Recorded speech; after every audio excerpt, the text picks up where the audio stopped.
In 1939, every morning in Germany began the same way. A click, then another. The signal passed through the copper veins of a small machine, its rotors spinning like the gears of destiny.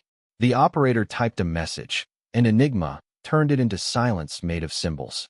To the outside world, it was just noise, a pulse in the ether.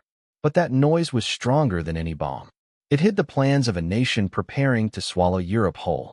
By September, Poland was falling. German tanks rolled east while, in a small villa near Warsaw, 3 mathematicians worked without rest. Marian Rejewski, Jerzy Rosicki, and Henryk Zygalski. Young men with thin faces, ink-stained hands, and eyes that hadn't seen sleep in days. They had been fighting a different kind of war, one of numbers, logic, and patience. At 3 a.m., the light in their room still burned. Papers covered the table, grids, formulas, drawings of rotors. The radio ticked like a heartbeat.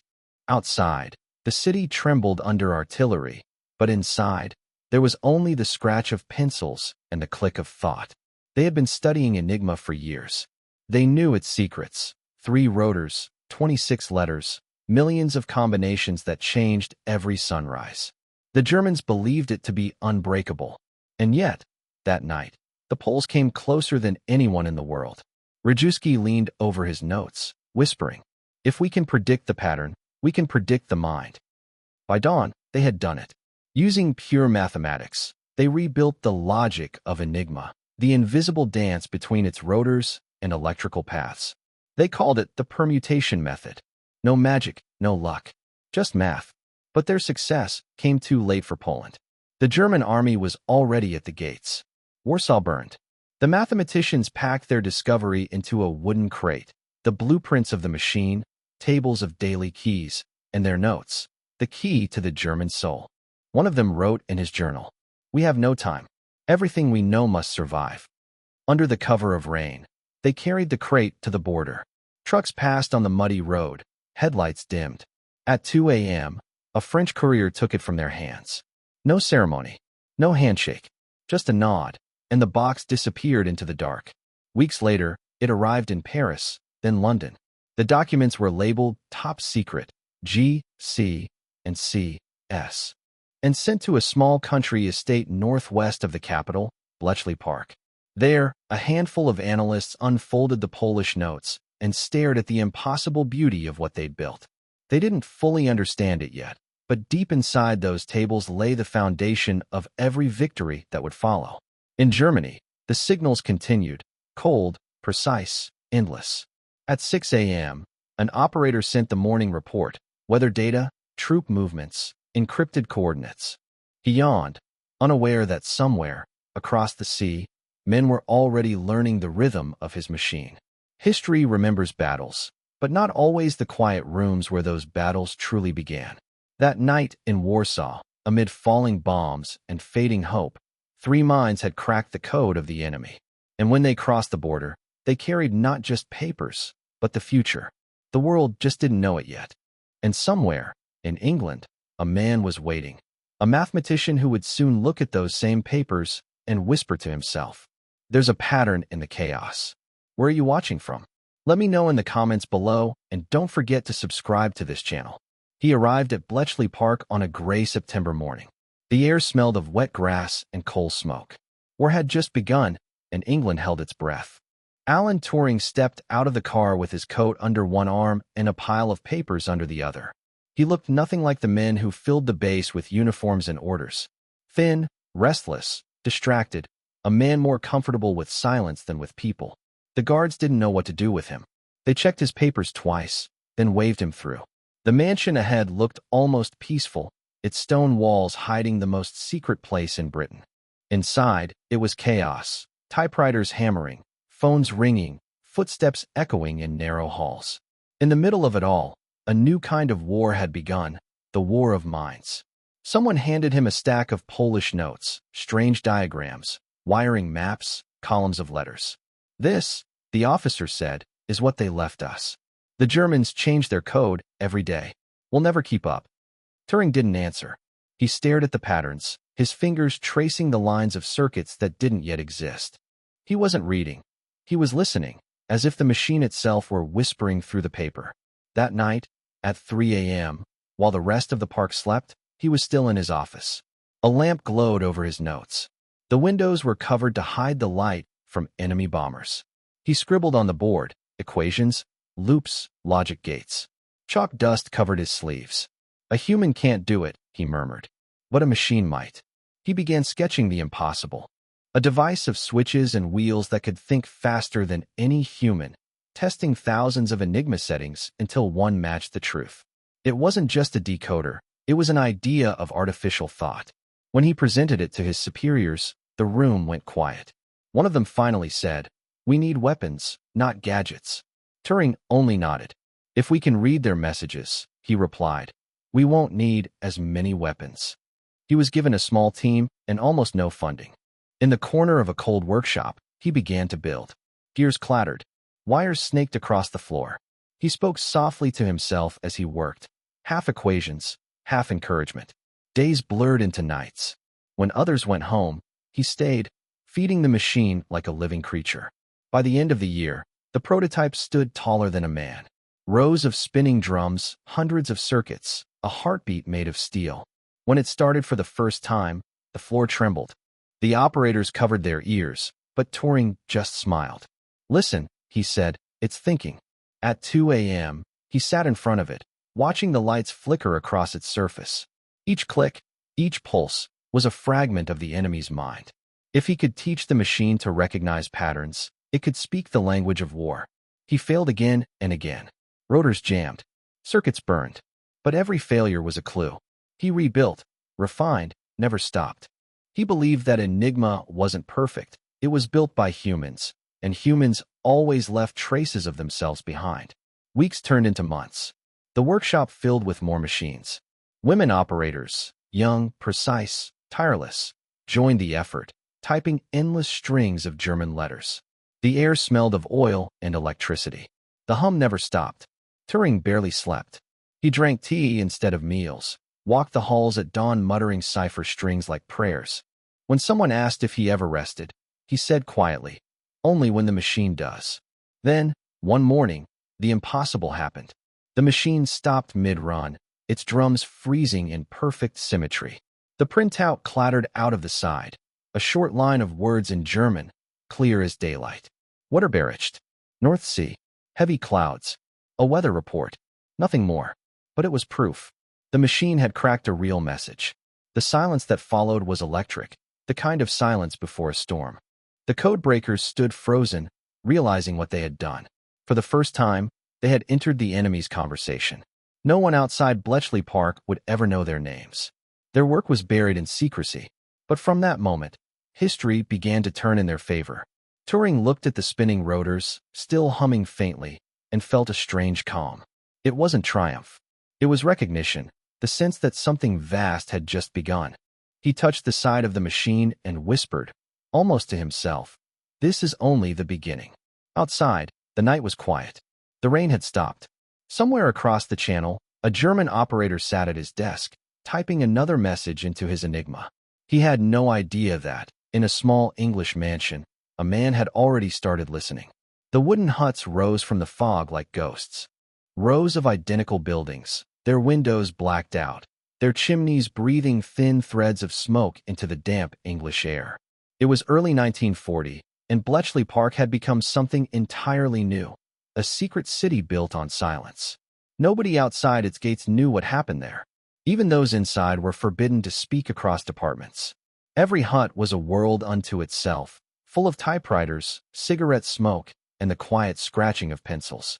It wasn't a battlefield, but the people inside fought just the same. More than 8,000 men and women now worked under its leaking roofs. Mathematicians, linguists, engineers, chess champions, crossword solvers.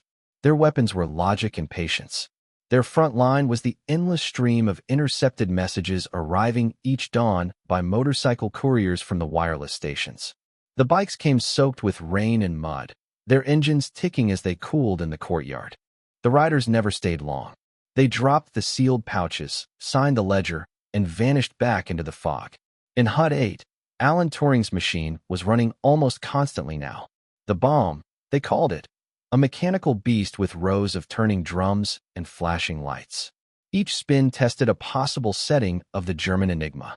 Each pause meant another dead end. And then it would start again, faster, louder, as if it were angry. The women operating it, the wrens, learned to move with the rhythm of its noise.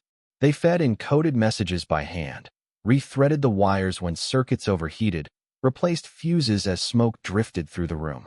They never knew what the messages said, only that they mattered.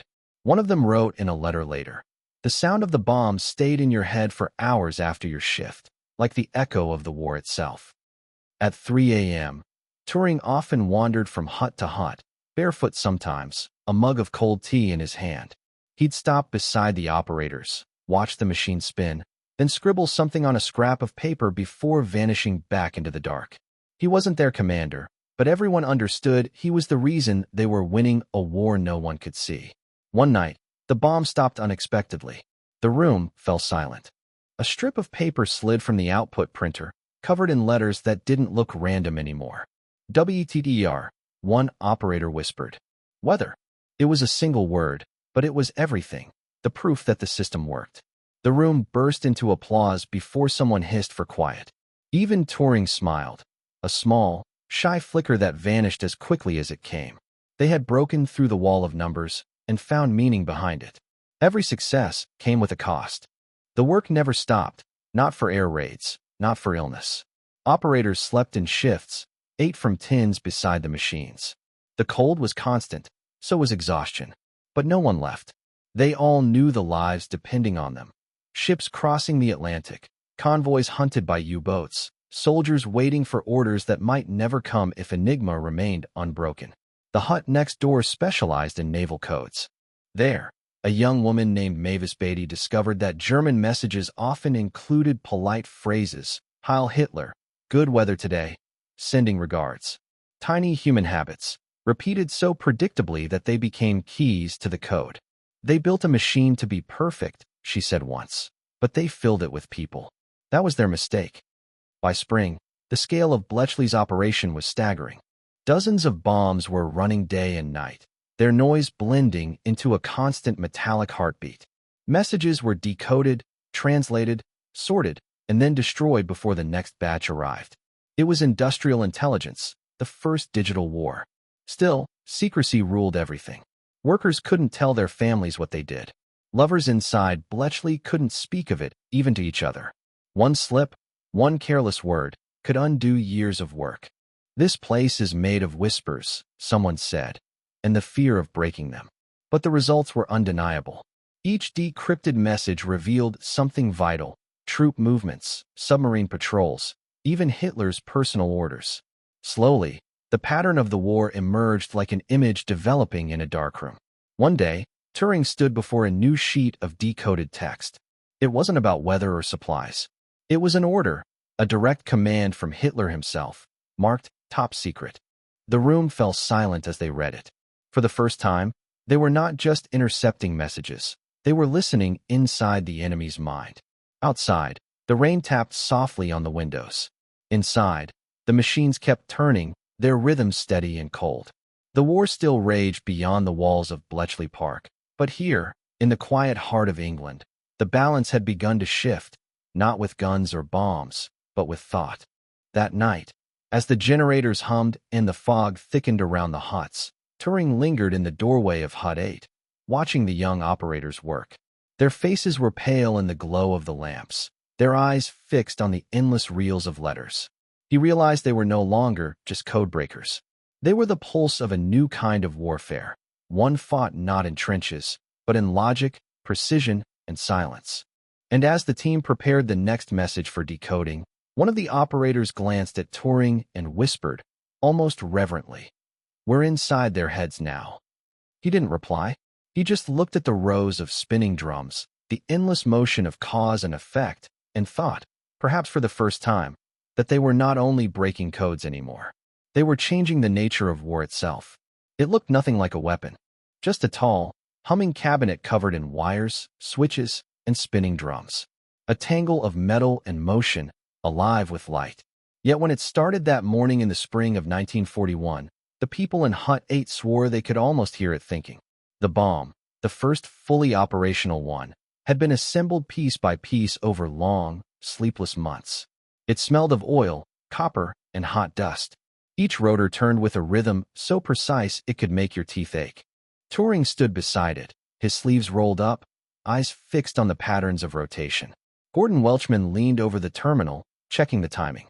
Around them, the operators waited, their faces pale in the yellow light. "Start run 1, Welchman said quietly. The machine growled to life. Dozens of drums began spinning, the noise swelling until it filled the entire hut, a storm of sound and vibration. It was hypnotic, like being inside the heartbeat of something enormous. The operators watched as paper tape unspooled, covered in printed letters. A, D, K, Q, F, P, X, endless nonsense. Minutes passed, then an hour. The noise dulled into background, until suddenly it stopped. The silence was so sharp it hurt. A thin strip of paper slid out, still warm from the machine. One of the Wrens reached for it, her hands trembling. The printout showed words, not random letters. Position report. U-boats. North Atlantic sector. Nobody spoke. They all stared at it. Real German coordinates. Precise, clear, alive. Turing's voice broke the silence. Send it to Naval Intelligence. Immediately.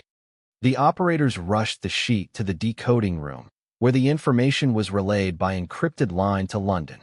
Within hours, the Admiralty adjusted convoy routes across the North Atlantic.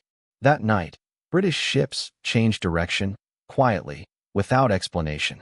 At dawn, reports came in, no losses. For the first time in months, not a single convoy ship had been sunk.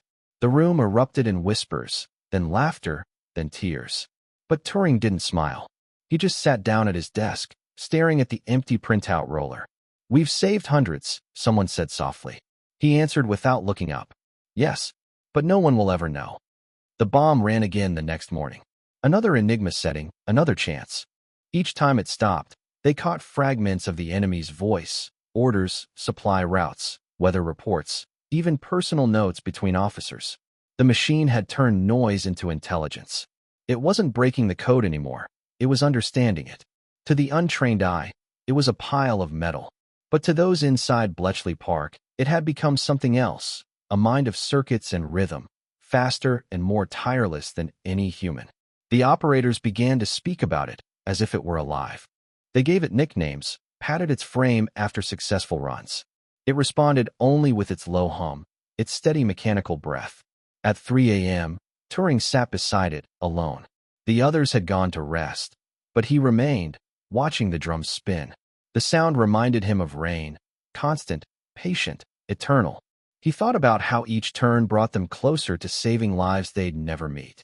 He also knew that somewhere, miles away, a German commander might be sending a message at that exact moment, unaware that his words were already being read. Machines can't think, one officer had told him months earlier. But as Turing leaned forward and adjusted the dials, he thought, maybe they could. Maybe thinking wasn't about emotion or will, but about pattern and logic, about the tireless pursuit of truth. By sunrise, the team gathered again. They were exhausted, hollow-eyed, but ready. Another coded transmission had arrived overnight. The bomb started up, roaring once more. But this time, something was different. The machine slowed, shuddered, and then fell silent. The output paper showed only gibberish. They tried again. Same result. Then again. Still nothing. Welchman frowned. That's impossible. They must have changed something. Turing's pulse quickened. He checked the circuits, recalculated, ran it once more. The bomb refused to lock on any solution. The enemy messages were nonsense again. Pure, unbreakable chaos. A new signal came in from intercept stations at 4:15 a.m. The Germans had altered their Enigma settings. A new model. Additional complexity. Another rotor. For instead of 3, the room went cold. They had been reading the enemy for weeks, and now the door had slammed shut. One of the Wrens whispered, "Does that mean we've lost them?" Turing didn't answer. He simply looked at the silent machine, the same one that had just saved hundreds of lives, and felt the weight of silence press down again. The hum was gone. The heartbeat had stopped. He wrote something in his notebook, then said quietly, "They've changed the language." Outside, the morning sun lit the frost on the grass. Inside, the operators stood frozen, the paper tapes hanging like ribbons from their hands. The miracle had vanished as quickly as it came. For the first time, the great mechanical mind sat motionless. And Bletchley Park, the heart of the invisible war, was deaf once more. But even in that silence, Turing was already thinking. Somewhere behind his tired eyes, gears were turning faster than steel. Because if the Germans could evolve their machine, then so could he. The silence lasted for weeks. Radios still crackled, messages still poured in, but to the people inside Bletchley Park, it all sounded like static. Nothing made sense anymore. The Germans had changed the game. The new Enigma, 4 rotors instead of 3, had reset the entire war. By September 1942, every U-boat in the Atlantic used the new version. Every intercepted message was noise. Convoys were being slaughtered again, sometimes 20 ships in a single night. It was as if the ocean itself had turned against them. Inside Hut 8, Alan Turing barely spoke. He worked through the nights, his tie loosened, his hands black with graphite. He tore through sheets of calculations, pages full of numbers, trying to find a pattern where none existed. His desk was covered in empty teacups, cigarette stubs, and tangled cables from failed experiments. At 3 a.m., the bomb sat still, useless. The operators stared at its dark, lifeless panels. They had built a mind that could think, but now that mind was blind again. Turing's voice, hoarse and quiet, broke the silence. They've added a 4th rotor. Every calculation we've made is obsolete. Nobody answered. They all knew what that meant. Months of work, years, even, turned to dust in a single design change. The Germans had outpaced them. Reports from the Admiralty arrived daily, convoy lost. Submarines untracked. Atlantic corridor under siege. Supplies to Britain were dwindling. If they couldn't break this new code, the war itself could be lost. Hugh Alexander, the chess champion turned cryptanalyst, arrived that autumn. He studied the new ciphers with the calm precision of a grandmaster reading a dangerous opponent. "They've changed the board," he said. "We can't play the same game anymore." Under his guidance, and with Turing's relentless logic, the team began designing a new kind of bomb. Faster, stronger, smarter. They called it Victory.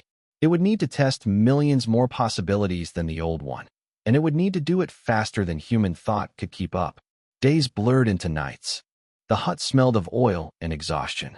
The sound of rain on the tin roof was constant, a slow, patient reminder that time was slipping away. One night, after another failed run, Turing ripped down a wall chart of rotor positions and slammed his fist onto the table. "It's hopeless," he shouted, startling the room. "They've beaten us." Then he went silent again, breathing heavily, staring at the torn paper on the floor. "Unless," he whispered. He began sketching furiously, chalk scraping across the blackboard. The others watched, not daring to interrupt. "We don't need to guess every possibility," he murmured. "We just need to eliminate the impossible ones faster." That became the new principle. They restructured the logic of the bomb, added circuits to skip dead paths, built mathematical shortcuts into its sequence. The new design was a monster, taller than a man, louder than thunder when it ran, but it worked. The first test came on a gray morning in November. The new bomb whirred to life, the drums spinning so fast they blurred. The operators stood motionless, listening as the machine roared through millions of combinations. Then, suddenly, it stopped. The room went still. The printer clattered once, twice, and a line of text appeared. Scharnhorst moved east. Coordinates confirm movement toward Norway. No one spoke for several seconds. Then a wren whispered, "It worked." The Admiralty confirmed the report within hours. The Scharnhorst, a German battleship that had vanished from radar, was exactly where the decrypted message had said it would be. For the first time since the silence began, the British Navy was ahead of its enemy. Turing didn't celebrate. He just leaned against the machine, his eyes fixed on the floor. "We're hearing them again," he said quietly. "But this time, we have to be careful. If they suspect we're listening." He didn't finish the sentence. Everyone knew what it meant. The problem now wasn't breaking the code. It was what to do with what they heard.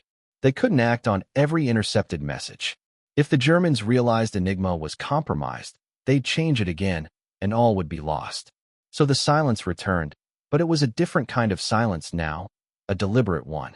Messages came in daily, each full of deadly information they couldn't use. A convoy sailing straight into an ambush. A ship unknowingly entering a minefield.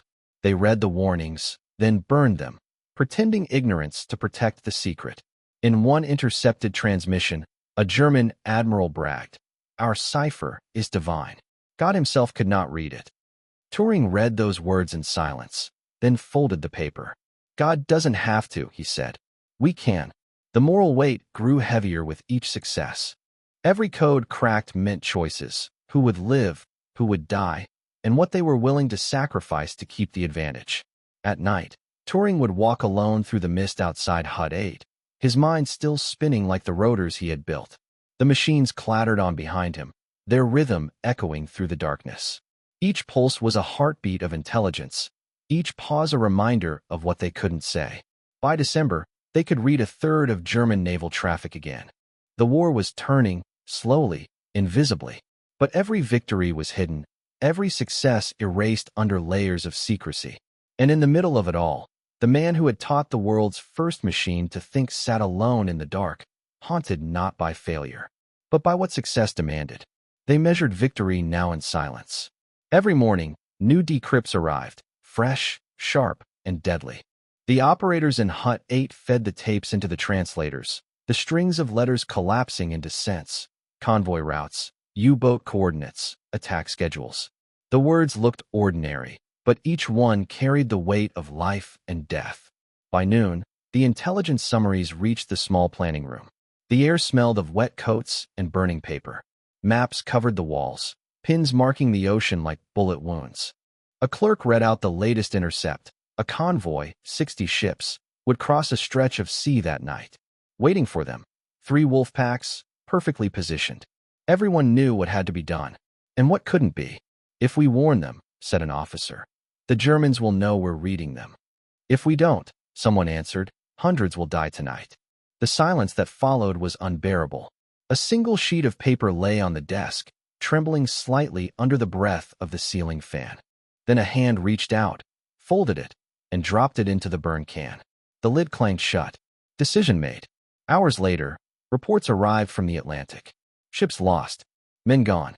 The operators at Bletchley removed their headphones and stared at the floor. No one spoke. On the daily ledger, a clerk wrote one line: "Action withheld to protect source." The ink bled slowly across the paper, like a wound. At 3 a.m., Turing sat in front of the bomb, its rotors spinning light over his pale face. The machine's hum filled the hut, steady and indifferent. He watched the sequence of bulbs blink in perfect rhythm. Thought without emotion, logic without mercy. He understood it too well. The war, he realized, was no longer fought only with weapons, but with silence and restraint. By dawn, new messages arrived. New traps. New choices. The analysts, women barely out of school, men twice their age, worked side by side, their pencils tapping against the desks in an unspoken rhythm. Each decision carried the same unthinkable weight. Speak and risk losing everything. Stay silent and let men die unseen. The Admiralty sent a cable later that week. One line, cold and clear: preserve advantage at all costs. It meant the same thing as always. No warnings without cover. No rescues without deception. Turing stopped eating properly. His hands shook when he tried to drink his tea.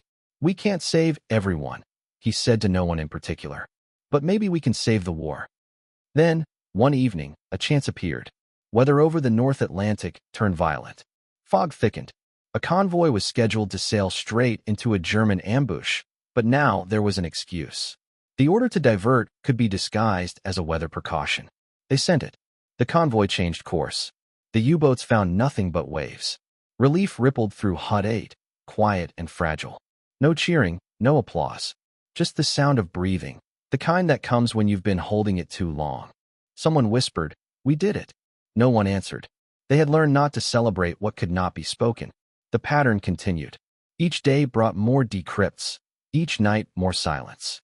Sometimes they could act, if luck or coincidence provided cover. More often, they had to watch disaster unfold, knowing the coordinates of every explosion before it happened. They became caretakers of tragedy, bound by their own success. A wren once asked Turing if it ever got easier. He shook his head. No, he said softly. Only more necessary. In time, the rhythm of the work swallowed everything. The click of typewriters, the hum of the bomb, the hiss of burning paper, it all blended into a single mechanical pulse. They no longer felt like individuals. They were a single mind, a network of human nerves wired to a machine that understood nothing of guilt or mercy.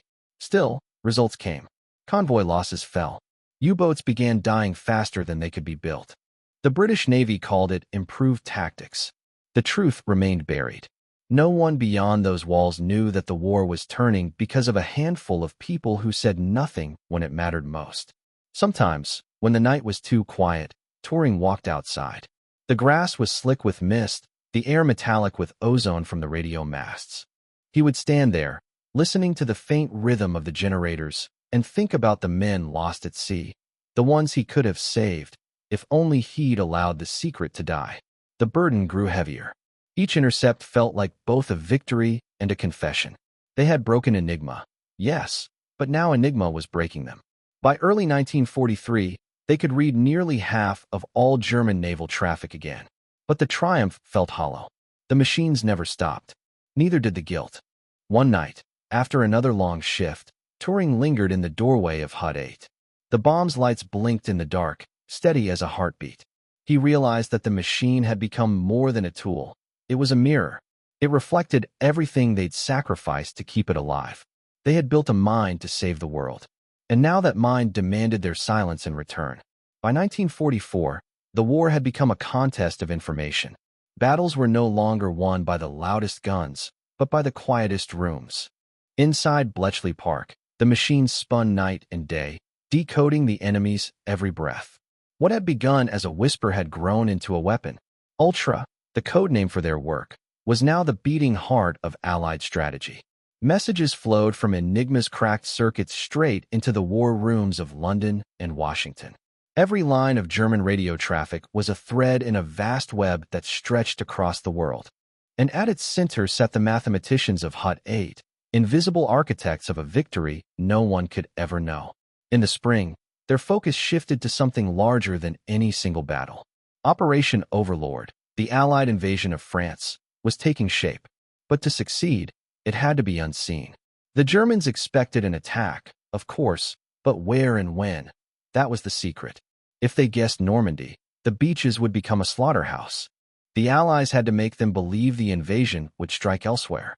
That deception was called fortitude, and its backbone was silence dressed as noise. Bletchley's operators built the illusion piece by piece. They created fake radio chatter between imaginary divisions stationed in southeast England. Phantom tank units were moved at night under tarps and wooden shells. Real officers sent false reports through secure channels, describing fake troop buildups, non-existent supply convoys, and generals who never existed. But the real magic, the proof that it all worked, came from Ultra. The decrypts began showing signs that the Germans had taken the bait. Enigma messages from Berlin spoke of increased surveillance around Pas-de-Calais, hundreds of miles from where the real landing would occur. One night, in early June, a young Wren sat at her console, translating a new batch of intercepts. Her pencil stopped halfway through a line. She whispered, "They're reinforcing the wrong sector." Another operator looked over her shoulder, reading the German phrase, "Expect main assault north of the Seine." The room went silent. Someone exhaled, almost afraid to believe it. "We've done it," said the duty officer quietly. Outside, it was 2 a.m. The air buzzed with tension and rain. Across the channel, thousands of ships were already gathering in the darkness. Men waiting, unaware that somewhere, in an English mansion full of wires and logic, their fates were being rewritten by silence. When the invasion began at dawn on June 6th, Bletchley's wireless rooms were electric. The machines hummed like living things, decoding a torrent of German confusion. Reports flooded in. General Feldmarschall von Rundstedt refusing to release panzer divisions without direct orders from Hitler. Wehrmacht units holding their positions at Calais, still convinced that the Normandy landings were a feint.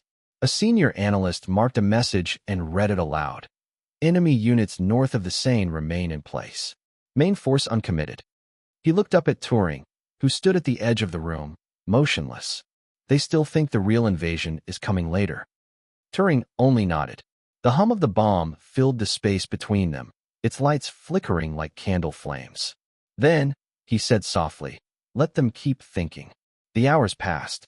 Allied troops clawed their way up the beaches, through barbed wire and fire. But at Bletchley, there were no cheers, no outbursts. Just the sound of machines and the slow turning of paper.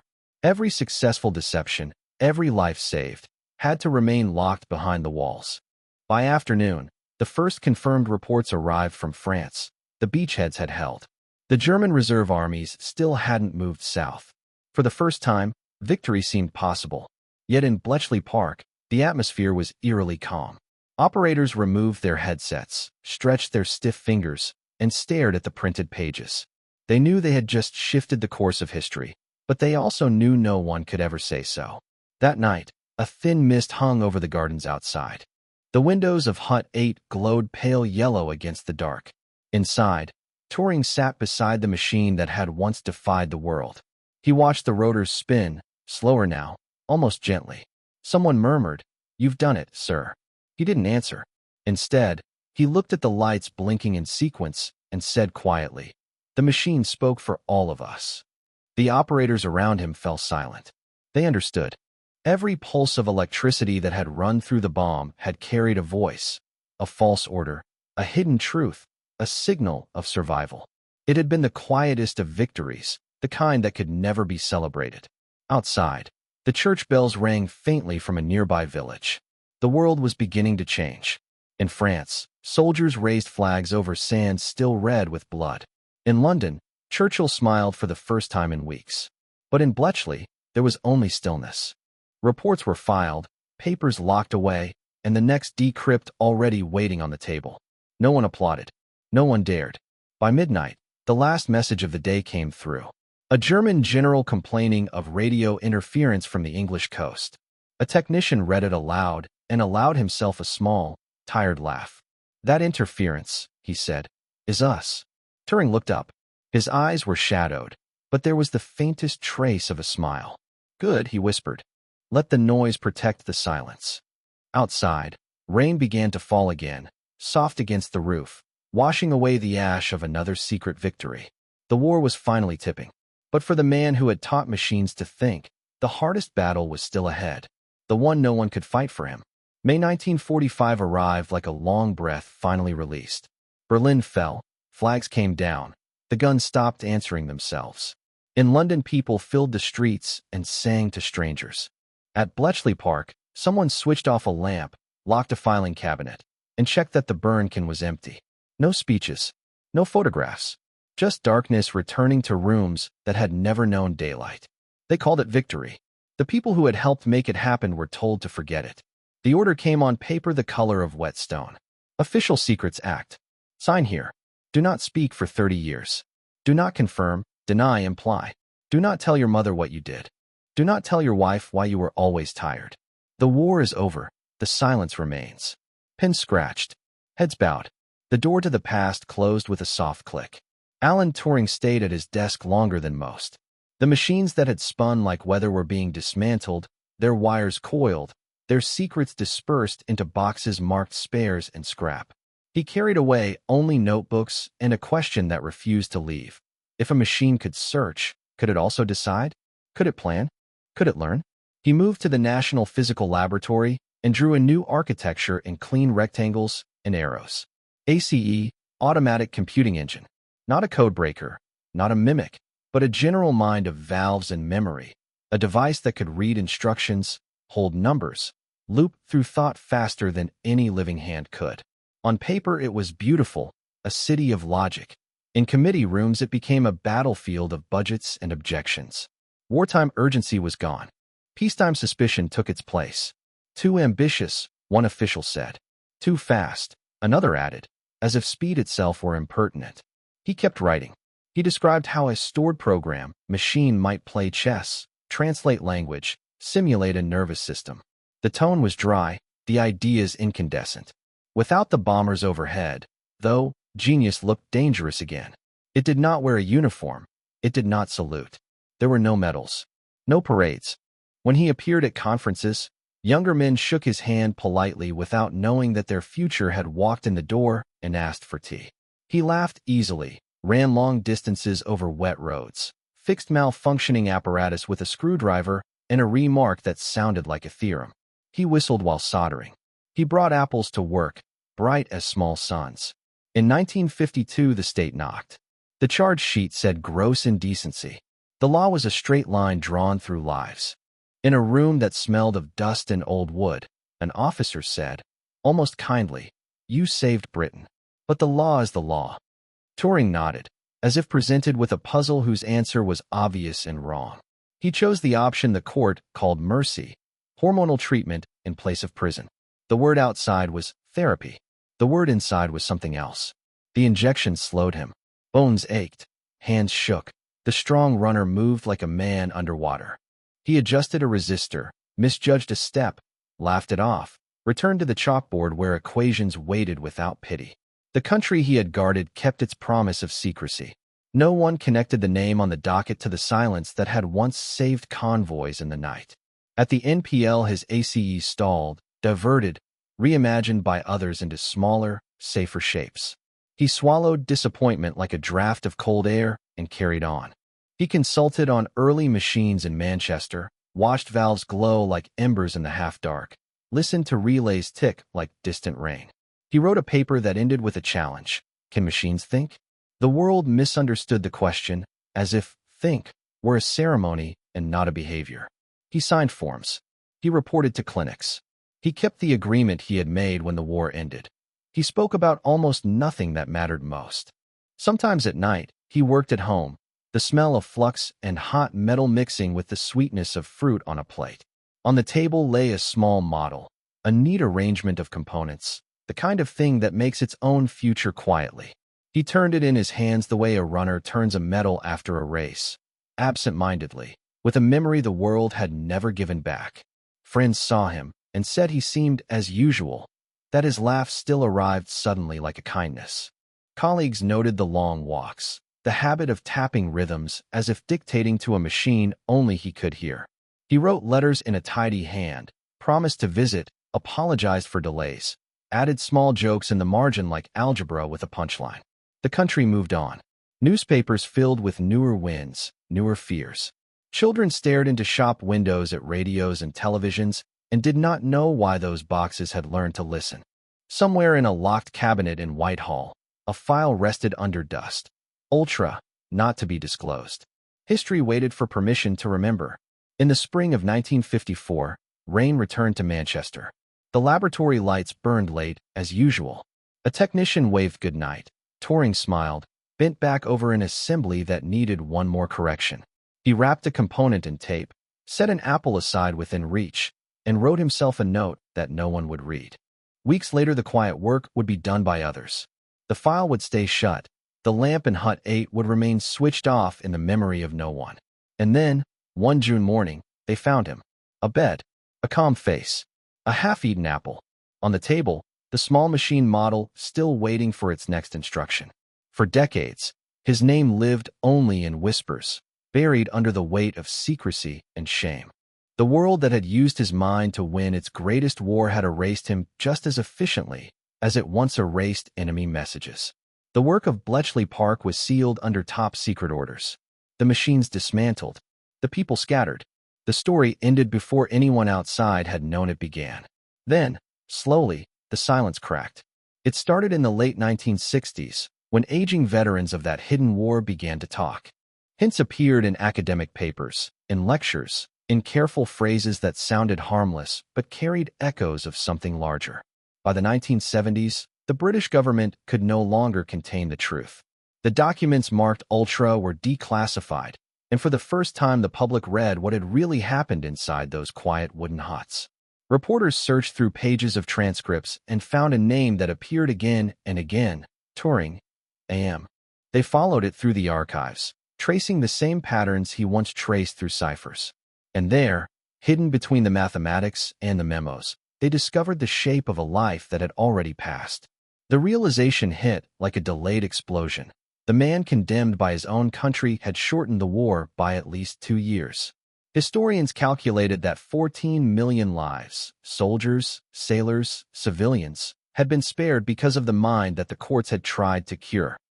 Across Britain, people began to speak his name aloud, awkwardly at first, as if learning a foreign word. Alan Turing, they said, the man who broke Enigma.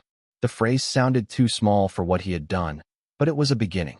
Documentaries followed, then books, then films. The image of the quiet mathematician among the humming machines became the symbol of an entirely new century, the one he had imagined before anyone else could see it. His notes on computing were rediscovered, and the Turing machine, once a theoretical toy, became the foundation of modern computer science. Every algorithm, every program, every network tracing invisible lines across the world, each of them carried a trace of his logic. In 2009, a movement began online. Thousands signed a petition demanding an apology from the British government. The Prime Minister's statement arrived months later, measured and formal, but unmistakably human. On behalf of all those who live freely thanks to Alan Turing's work, we're sorry. You deserved so much better. The words were late, but they mattered. In 2013 came the royal pardon, an act of law acknowledging what history already knew.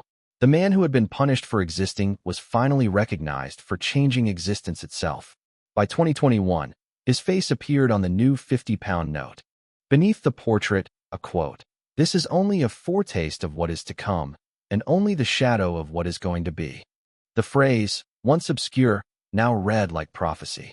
The camera flashes that day caught a strange reflection on the polymer surface, the way the light bent over the circuitry in the design, like the glimmer of an old machine waking again. Some of the engineers at the ceremony smiled quietly. Their computers, their networks, their artificial minds. All of them were descendants of the machine that had first learned to think in a hut built for war. Decades after his death, the echo of Bletchley still lived in the way the world processed thought.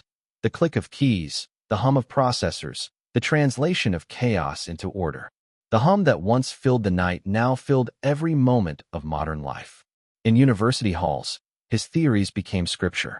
In classrooms, his name was spoken not as tragedy, but as foundation.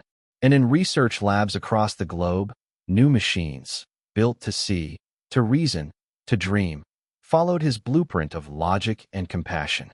Yet even among the praise, something remained unsaid. The paradox of Turing's life lingered. A man who had taught the world how to make thinking machines had lived in a world that refused to understand his own humanity. He had solved puzzles that once seemed eternal, yet became one himself, a question of what it means to be different, and whether understanding alone can ever equal acceptance. In an archive recording from the BBC, a voice from long ago cuts through static. Alan Turing, the man who changed the 20th century. Then silence, a pause that feels deliberate, as though the universe itself is taking a breath before answering. If you listen closely, you can almost hear it, the low, rhythmic pulse of something still running, somewhere deep in the circuitry. The whisper of a machine that never stopped thinking. Outside, the world hums with invisible patterns of his making, binary streams, radio waves, the heartbeat of code. What was once a secret weapon has become the architecture of life itself. He had proved that reason could outlast destruction, that intelligence could bloom in the darkest hours. But he had also proved something quieter, that the truth, no matter how long it's hidden, always finds a frequency. And when it does, it speaks in the same language he left behind. Calm, precise, infinite. Alan Turing's silence did not end with him. It became the voice of every machine that ever learned to think.